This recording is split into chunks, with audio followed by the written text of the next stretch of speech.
Bueno, habíamos comenzado la clase pasada a desarrollar el tema de las estrategias que el irigoyenismo desplegó, ¿no es cierto?, desde sus orígenes, pero principalmente a partir de la participación activa que tuvo Irigoyen dentro del movimiento, esto es inmediatamente después de la década de 1890, donde él se incorpora al movimiento revolucionario radical a instancias de su tío, Alem, donde, digamos, tuvo un papel secundario él en la revolución del año 90.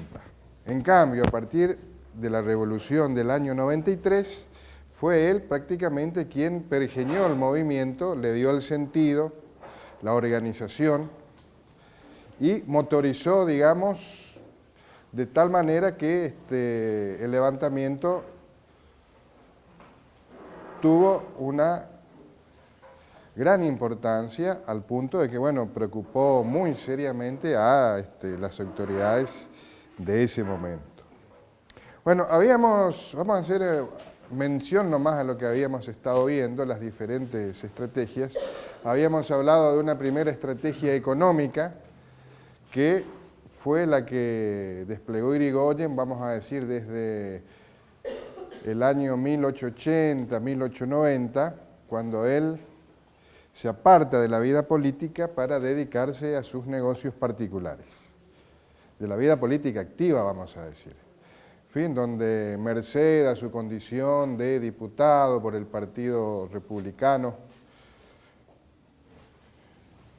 y después autonomista, logra préstamos que le van a permitir la adquisición de unos campos, alquiler de otros, en donde va a desarrollar la ganadería, y eso le va a permitir hacerse de una fortuna que va a hacer posible que él pueda desarrollar sus actividades políticas sin depender ya de terceros. Le da esa autonomía necesaria para desplegar su acción política. Una vez que se completa este primer peldaño, y fíjense que dentro de la teoría, esto al margen, ¿no es cierto?, de la teoría de la estrategia académica, nunca se contempla esta etapa, que es, darle esta misión que es la de hacerse con los recursos necesarios para después desplegar la acción. Sino que cuando se habla de estrategia dice, bueno, relación entre medios y fines. Bueno, siempre ya hay un medio disponible. En este caso no había ningún medio. Había que procurarse el medio material para después ver qué se podía hacer con eso. Eso después lo vamos a ver más adelante cuando veamos las décadas del 60 y 70, cuando hablemos de los problemas que planteaba, ¿no es cierto?, la revolución o la guerra revolucionaria. Las organizaciones armadas también en sus estrategias se van a plantear esta etapa no contemplada por la estrategia académica, vamos a decir, que es la de procurarse de los recursos necesarios para desplegar la acción política. Bueno, construido este primer peldaño, pasa a la segunda acción, que es la de captar a dos sectores sociales claves. A los hijos del patriciado, que digamos por origen y por fortuna y hasta por afinidad ideológica, deberían formar parte naturalmente de la élite gobernante, pero que sin embargo Irigoyen logra seducir, logra convencer para que pasen a integrar el movimiento que él lideraba. Y la otra, a la juventud militar, porque él era consciente de que difícilmente el círculo gobernante cediera sus privilegios sin ofrecer una tenaz resistencia y que su desplazamiento del poder iba a implicar necesariamente la violencia armada. Y ahí los militares pasaban a jugar un rol importante.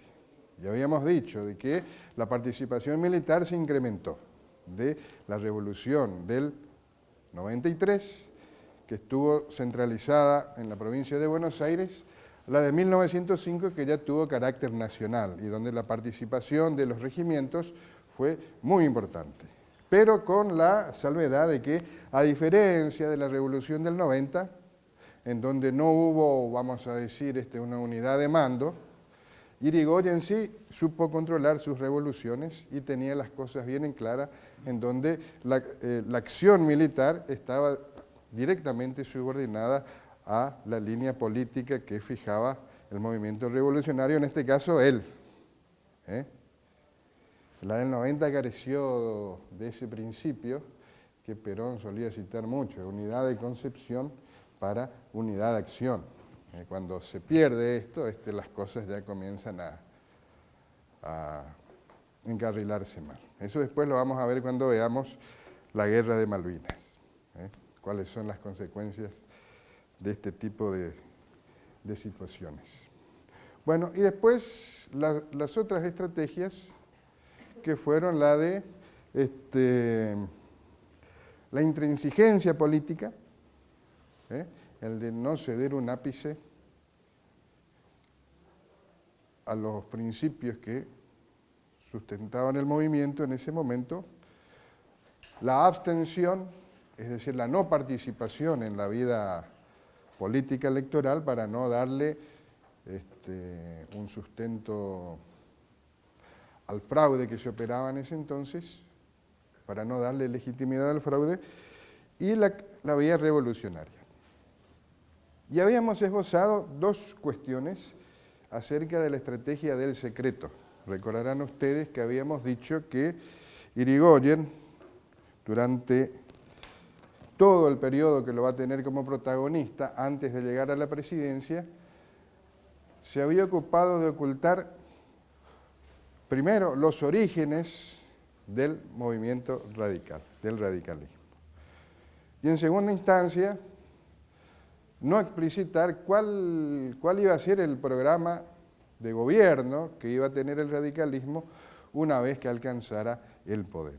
Esto se mantenía en una especie de nebulosa y que va, digamos, generar algunas cuestiones interesantes.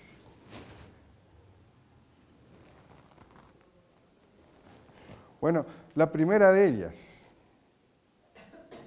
Todos sabemos que la composición social del radicalismo era sumamente heterogénea en cuanto a origen social, procedencias partidarias, inclusive de procedencia natal, vamos a decir, porque en ese momento, no hay que olvidarse, la Argentina era un país con un enorme aporte inmigratorio. Bueno,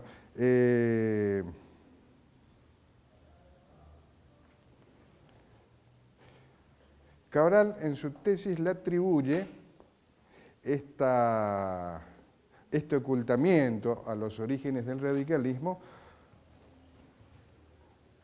a una serie de situaciones que, de hacerse explícito, digamos, darle algún origen, alguna afiliación histórica, alguna continuidad de alguna causa, de algún partido, de algún político, etcétera, esto podría traducirse en, digamos, alejamientos de ciertos sectores que como que se verían excluidos del núcleo del movimiento.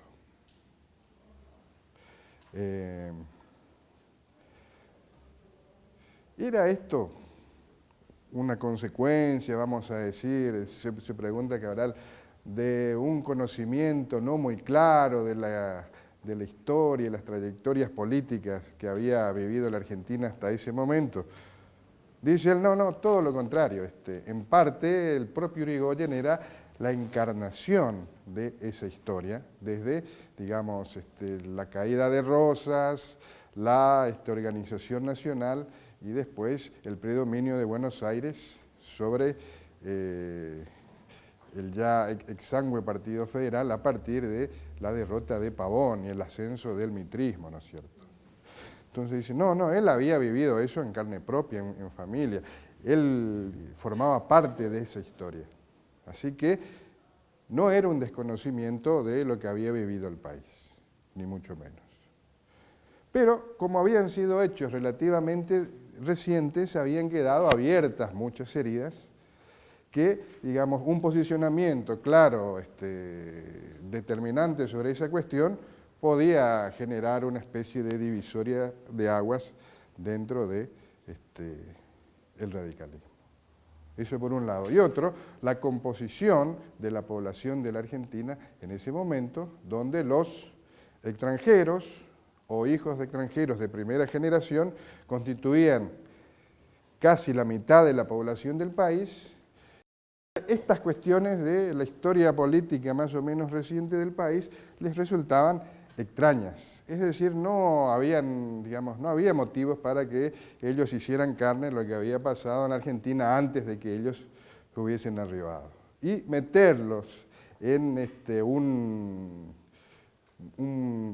un posicionamiento dentro de estas categorías de nuestra historia reciente, bueno, los podían también haber alejado de el movimiento. Entonces, cuanto más pudiera mantenerse los orígenes del radicalismo en una especie de, vamos a decir, origen incierto, nebulosas, eludir los meollos que pudieran causar divisorias internas, mejor. Pero era algo, vamos a decir, calculado. Era algo hecho ex professo. Entonces, bueno, acá esto es tan, si tomamos definiciones taxativas, se nos va la mitad de la tropa. Entonces, lo que tenemos que hacer es pilotearle, ¿no es cierto?, tratar de que poner o hacer hincapié en las cuestiones que nos resultan convocantes y dejar de lado las que eventualmente pudieran generar algún tipo de descontentos o discordias internas. Interesante el planteo. La otra acerca de del futuro programa de gobierno que debería realizar el radicalismo una vez que alcanzara el poder. Sobre eso tampoco, durante los años en que Irigoyen lucha por llegar al poder, tampoco hay definiciones. Vamos a hacer tal cosa, vamos a hacer tal otra, este es nuestro programa, este es nuestro proyecto. ¿Se acuerdan que nosotros habíamos dicho de que el radicalismo era un partido principista, que no tenía un programa o una ideología? Bueno, a esto que es cierto, Cabral le da una vuelta de tuerca y dice, no, digamos, esa ambigüedad en cuanto a qué vamos a hacer en el futuro no era fruto de una ausencia de ideas o de proyectos, sino de que era una acción deliberada también con el fin de evitar posibles rupturas y deserciones dentro del propio movimiento. Porque en el radicalismo había de todos y esta ambigüedad permitía que cada cual interpretara el movimiento en función de lo que... Lo mismo que hizo Macri. Lo que iba a hacer y lo que no iba a hacer y ahora lo está haciendo. Bueno, eso está de moda últimamente, ¿no? Ya creo que empezó con Menem. Hacer lo contrario de lo que se dice, bueno.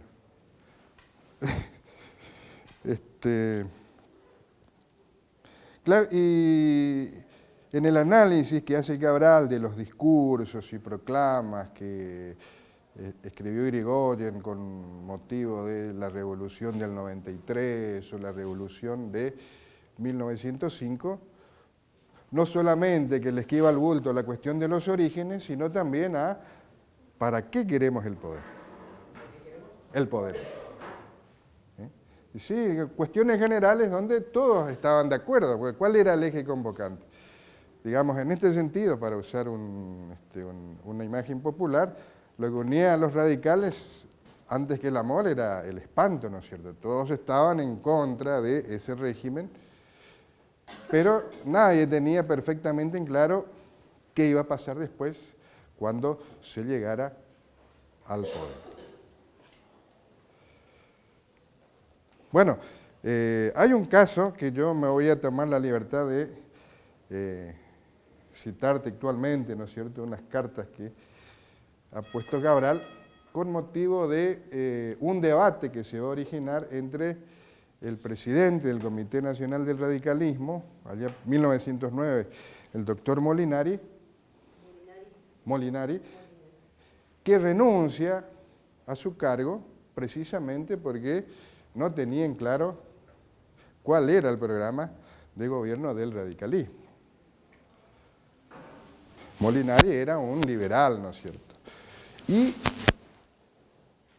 se va a encontrar, digamos, desencantado o al menos azorado cuando un periódico afín al radicalismo va a escribir un artículo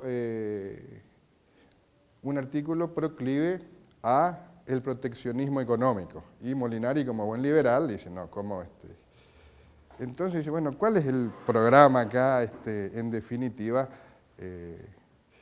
que sustenta el radicalismo? Bueno, y en los considerandos de su renuncia va a explicitar las causas.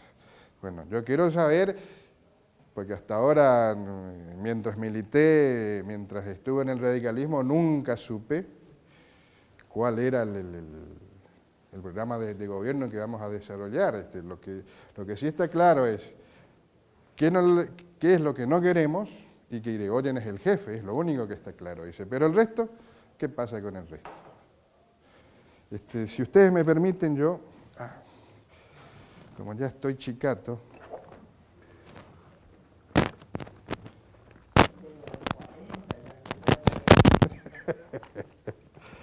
ojo que me casé a los 42 y eso puede resultar ofensivo.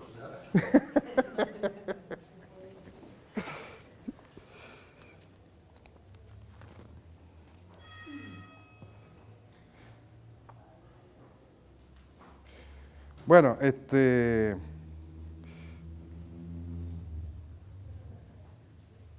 dice el doctor Molinari, dice, me atormentaba la incertidumbre de si los principios de libertad y justicia que yo he profesado, enseñado y difundido en toda su pureza en mi larga vida militante, serían confesados por los miembros militantes superiores del partido. Más de una vez me he hecho a mí mismo esta pregunta. Si la bandera económica y política de estos dirigentes es la mía, ¿por qué no la declararán? Y si no lo es, ¿qué ideas fundamentales de gobierno llevarán al poder? ¿Qué habrá ganado el país con una revolución aún triunfante si el Partido Revolucionario no pudiera ofrecerle otra cosa que buenas intenciones y propósitos honestos, como los del gobierno radical de San Luis, que ha resultado un deplorable fracaso? Bueno, y a todo esto, Irigoyen no se queda callado, sino que le contesta, pero da vueltas sobre la cuestión, pero no da ninguna definición concreta. Y escribe que los principios, qué sé yo, dice, no, los principios o el programa del partido están ahí, no los ve el que no los quiere ver, en definitiva es, pero no les dice cuáles son. Están clarísimos, solo basta mirarlo, solo basta mirar la trayectoria del radicalismo. Ese es el programa. Pero no hay una definición clara, taxativa, bueno, ¿qué es lo que vamos a hacer cuando lleguemos al poder? Bueno, eso parece que le da más bronca todavía a Molinari, que escribe una segunda carta,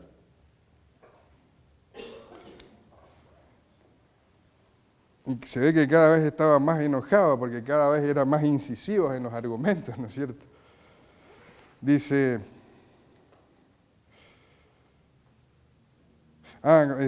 ¿cuál es la causa del radicalismo? Dice, su causa, dice Irigoyen, es la nación misma y su representación la del poder público. Bueno, ese es el programa.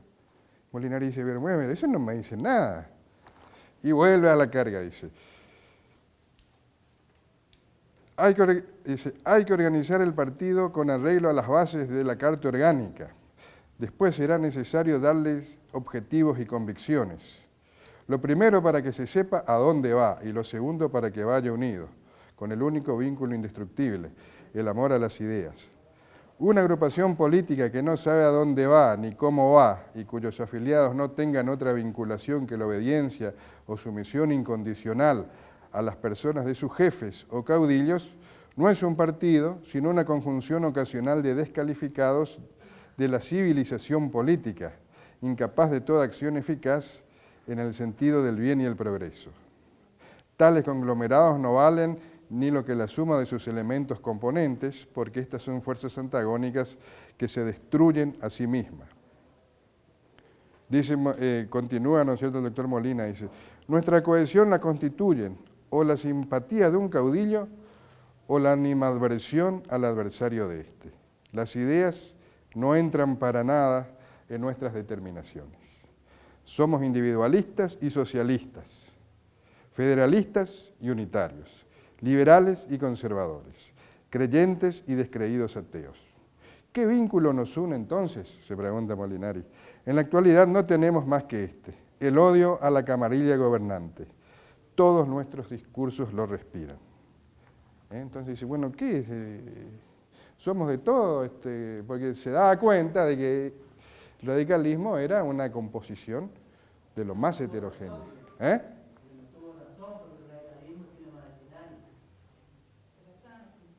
Claro, estamos hablando de sí.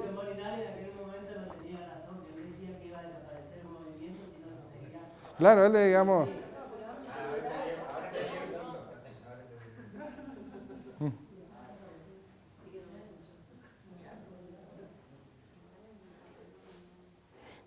Dice, el Partido Radical no tiene orientación. Ninguno de sus miembros, ni aun los dirigentes, podrían afirmar con seguridad a dónde se les lleva.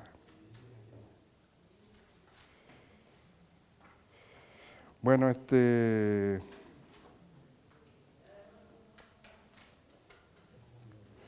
Irigoyen contesta nuevamente la carta a Molinari y entre otras cosas dice, le critica que haya dicho que la Unión Cívica Radical no tenía orientación.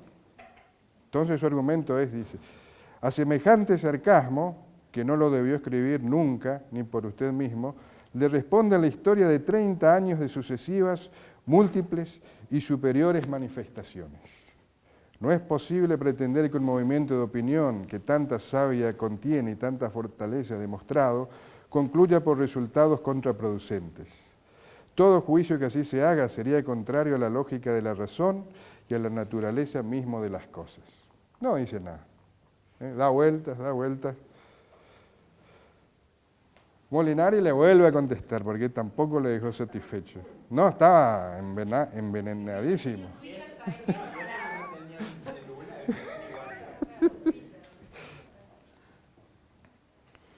Bueno, vuelve nuevamente a decirme, usted no me dijo nada, y puntualiza, ¿no es cierto? El radicalismo no tiene orientación. No tiene, de hecho, más programa que un definido anhelo de reparación institucional. No tiene soluciones estudiadas para ninguno de los arduos problemas políticos, económicos, financieros y administrativos del gobierno.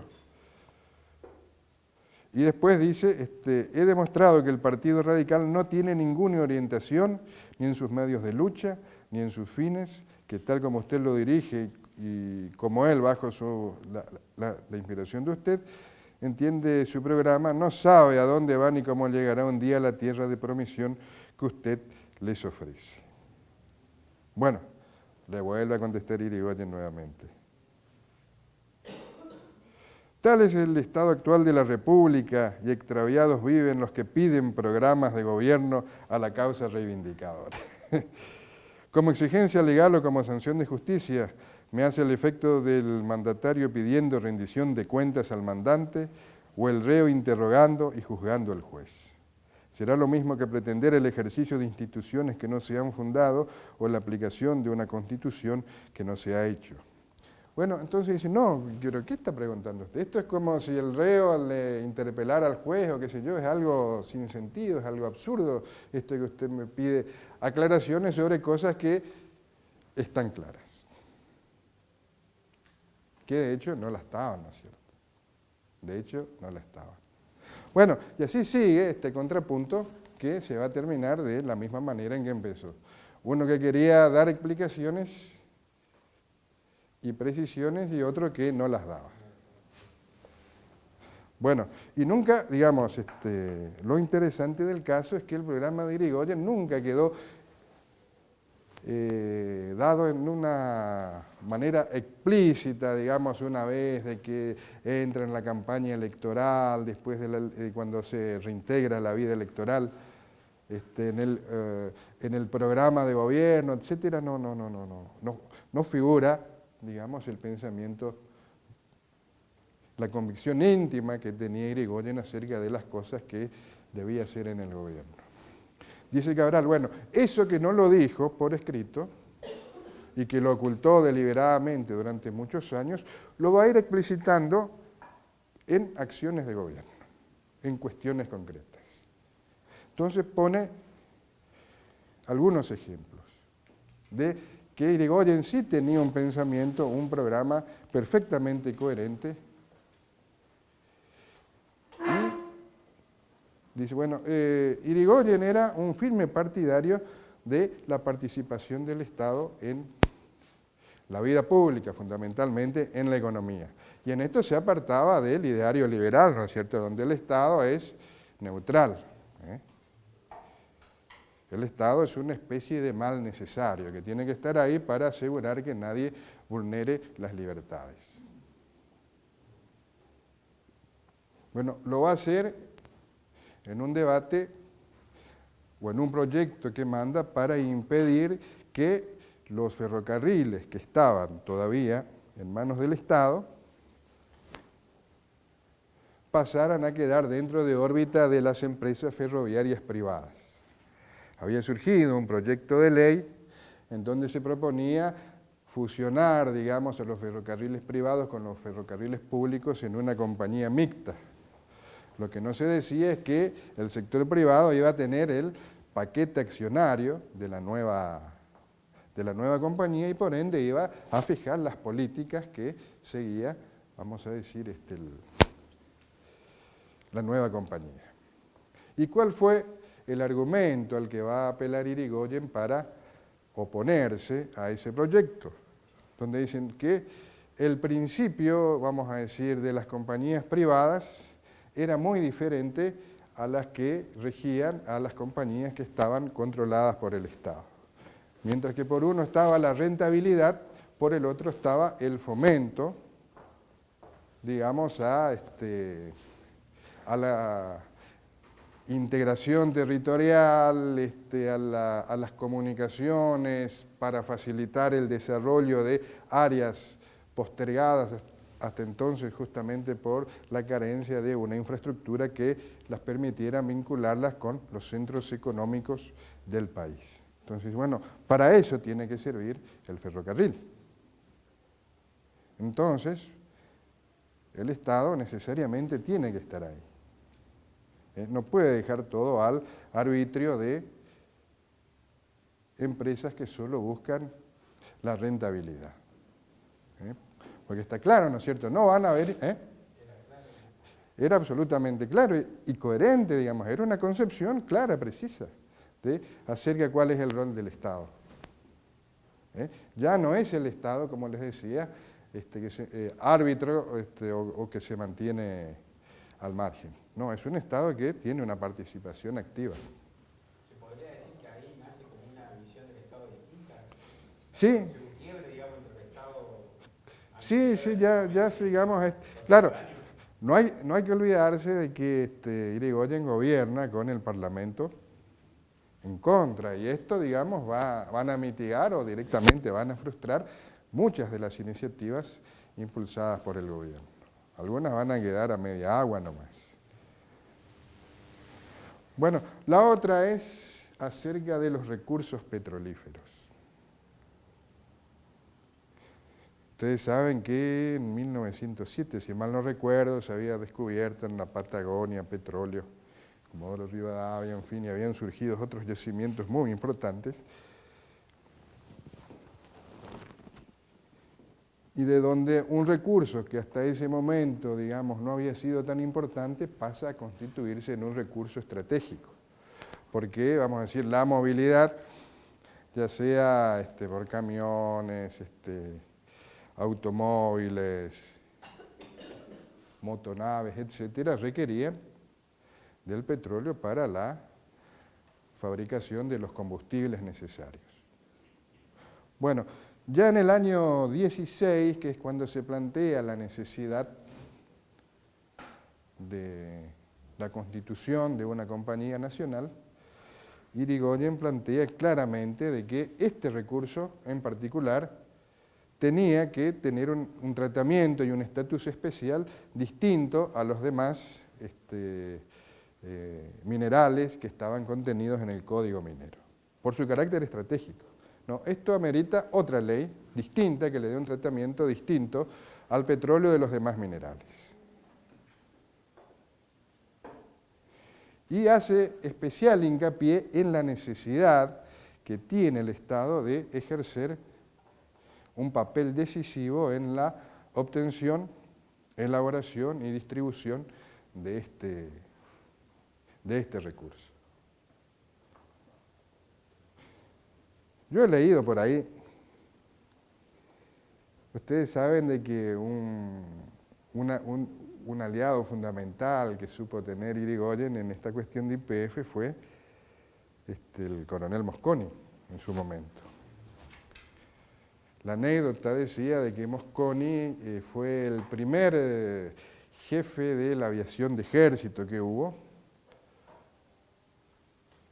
y que, bueno, se habían programado unas actividades de ejercicios militares y todo eso, y bueno, como todos los vehículos con motor de explosión interna precisan de combustible. La aviación de ejército tenía proveedores privados. Entonces, bueno, cuando va a hacer la compra de combustible para poder hacer el ejercicio, el proveedor le dice que no puede satisfacer el pedido. Dice, bueno, pero esto ya lo teníamos programado, arreglado, y qué pitos y flautas. Le dicen, no, pero no podemos. Bueno, esto, según dicen, va a despertar en Mosconi la conciencia de la precariedad en que estaba el Estado por una cuestión tan importante como era su defensa en el caso de depender de proveedores extranjeros la provisión de combustibles. Entonces, bueno, ¿qué tendría que hacer en ese caso?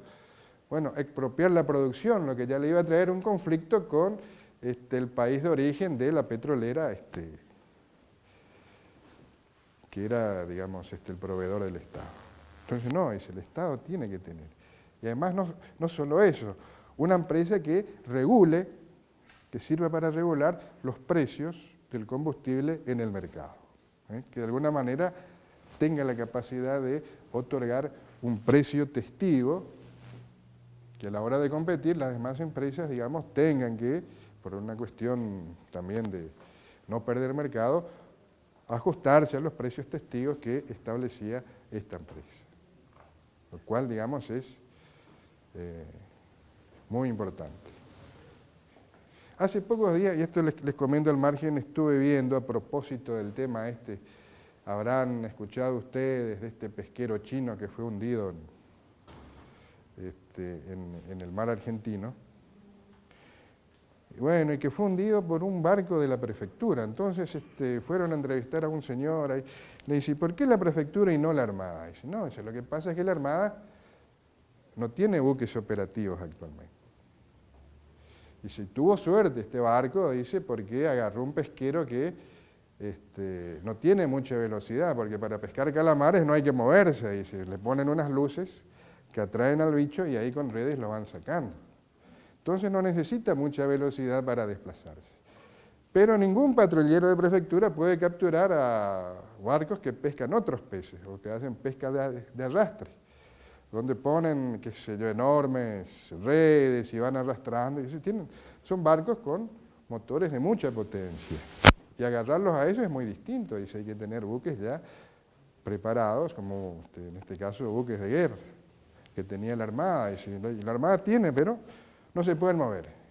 ¿Y por qué? Dice, bueno, porque no hay fondos del Estado para el combustible. ¿Y cómo era antes? Antes el Estado les daba, no, dice, nos daba YPF, decía, era un marino retirado. ¿Por qué? Porque la Marina le reparaba los buques tanqueros a YPF, le hacía el mantenimiento, y como contraprestación YPF le daba el combustible a la Armada. Entonces nunca estaba a falta de combustible porque la empresa estatal siempre, digamos, tenía a disposición combustible para...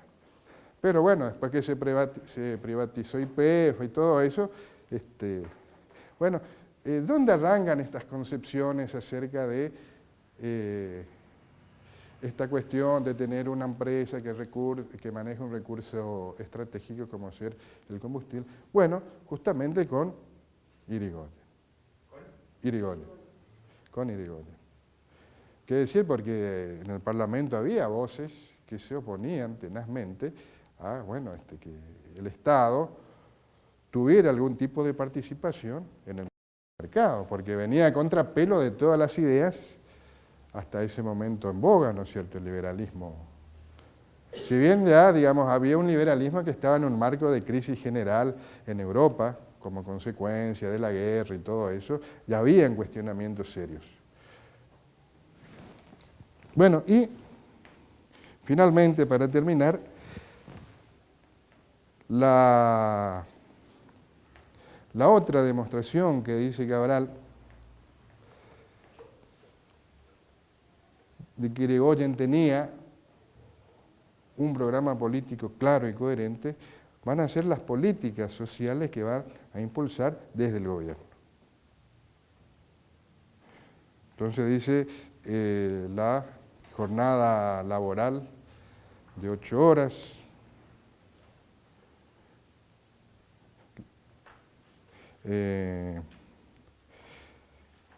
la reglamentación del trabajo doméstico,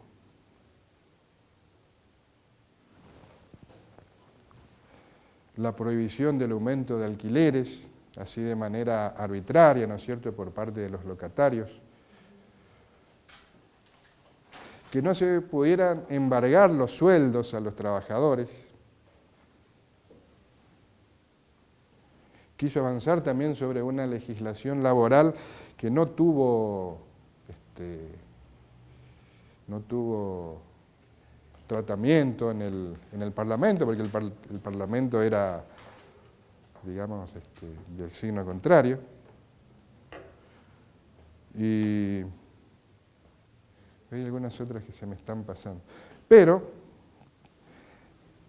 las que hemos mencionado sirven para tener una clara idea de que efectivamente Irigoyen en materia de proyectos políticos, de pensamientos, programas, no era ningún improvisado. Y que en todo caso, esa ambigüedad que había rodeado a todo el periodo anterior en cuanto a ver qué era lo que efectivamente iba a hacer Irigoyen cuando accediera al poder, digamos, obedecía a un carácter estratégico. Obedecía a un carácter estratégico. Digamos, lo que es un planteo novedoso, ¿no es cierto? Porque si hay críticas que se le hacen al irigoyenismo es, en esta primera etapa por lo menos, es esa ausencia de programas. Pero el que capitaneaba, digamos, verdaderamente sí tenía conciencia, tenía bien en claro qué es lo que iba a hacer dentro de... Bueno, hay que decir también de que esto va a producir después rupturas dentro del propio radicalismo, porque al ser tan heterogénea su composición social, los que profesaban otras ideas más afines, digamos, a las tendencias imperantes, van a conformar después un nuevo bloque que con Alvear a la cabeza, digamos, va a conformar otra línea interna muy fuerte dentro del radicalismo.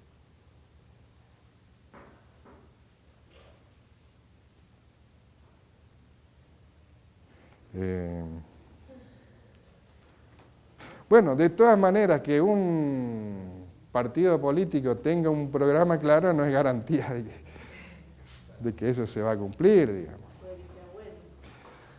Y él tuvo varios episodios negativos en ese primer gobierno, porque tuvo la Semana Trágica. La Semana Trágica, claro, la Patagonia.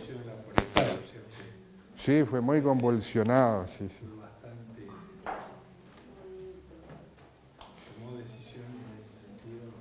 Claro, muy difíciles. Bueno, después vamos a ver capaz que en la otra clase, ya para ver el periodo que va hasta el 30, podemos tocar un poquitito esto, que muchos le achacan a Irigoyen haber sido el primero que dio luz verde al ejército para intervenir en cuestiones internas, como ser en el caso de la Semana Trágica, que algunos dicen que fue una acción de motu propio del general de Lepiane, pero en el caso de la Patagonia ya, digamos, bueno, ¿cuáles pudieron ser las motivaciones que llevan a Irigoyen a adoptar una decisión de este calibre, ¿no es cierto? Bueno, amigos, no sé si ya está, Olga. Sí, señor. Ya creo que con esto da por ahora.